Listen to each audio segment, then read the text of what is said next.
జనసేన కూటమి అధికారంలోకి రాగానే కలలకు రెక్కలు అనే పథకానికి చంద్రబాబు ప్రారంభిస్తామని నరసరావుపేట టీడీపీ ఇన్ఛార్జ్ అరవింద్ బాబు తెలిపారు.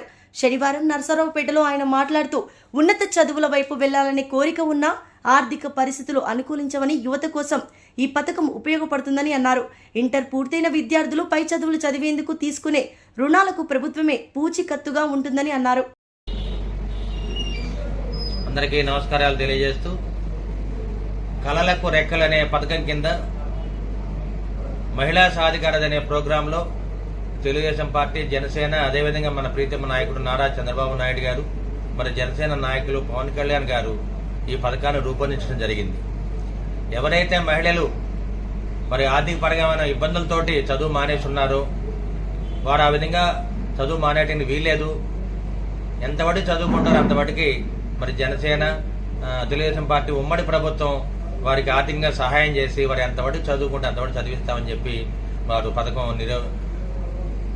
రూపొందించడం జరిగింది. అదేవిధంగా ఇంటర్మీడియట్ పాస్ అయిన మహిళలకి వృత్తి విద్యా కోర్సులు ట్రైనింగ్ ఇవ్వడం జరుగుద్ది. అదేవిధంగా వృత్తి విద్యా కోర్సులు ట్రైనింగ్ అయిన తర్వాత వాళ్ళకి ఉపాధి హామీ కోసం కూడా మరి తెలుగుదేశం పార్టీ, జనసేన ఉమ్మడి ప్రభుత్వం వారికి అండగా ఉంటుందని మరి కళలకు రెక్కలనే పథకం కింద వారు హామీ ఇస్తున్నారు. అదేవిధంగా ఎవరైతే వృత్తి విద్యా కోర్సులో ట్రైనింగ్ తీసుకుంటారో వారికి బ్యాంకు రుణాలకు హామీ పూర్తిగా తెలుగుదేశం పార్టీ, జనసేన హామీ ఉంటుందని తెలియజేయడం జరుగుతుంది.